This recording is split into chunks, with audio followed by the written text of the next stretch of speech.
Exodus 19. Israel at Mount Sinai.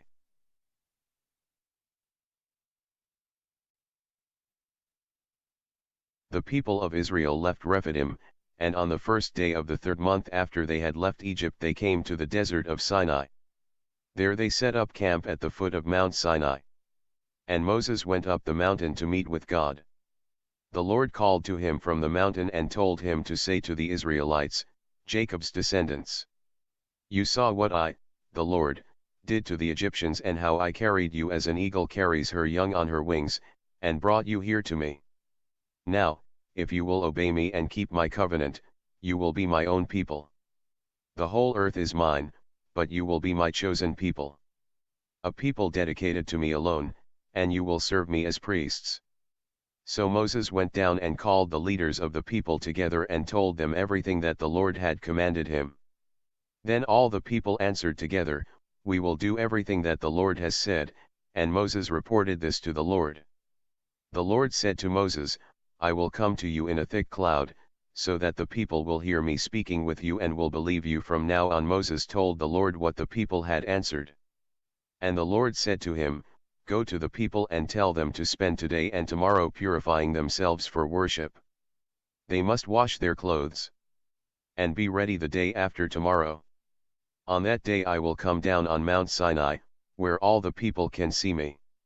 Mark a boundary around the mountain that the people must not cross, and tell them not to go up the mountain or even get near it. If any of you set foot on it, you are to be put to death. You must either be stoned or shot with arrows, without anyone touching you. This applies to both people and animals, they must be put to death. But when the trumpet is blown, then the people are to go up to the mountain." Then Moses came down the mountain and told the people to get ready for worship. So they washed their clothes. And Moses told them, "Be ready by the day after tomorrow and don't have sexual intercourse in the meantime."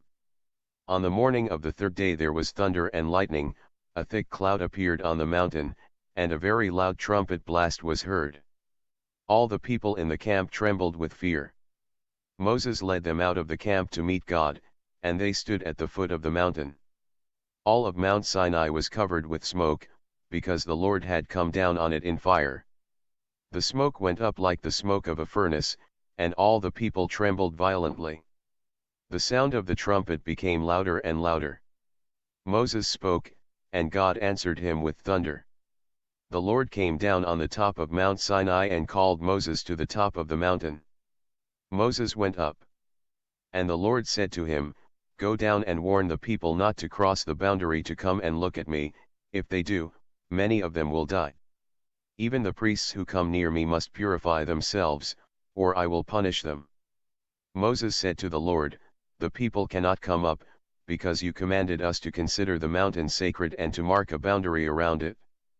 The Lord replied, "Go down and bring Aaron back with you. But the priests and the people must not cross the boundary to come up to me, or I will punish them." Moses then went down to the people and told them what the Lord had said.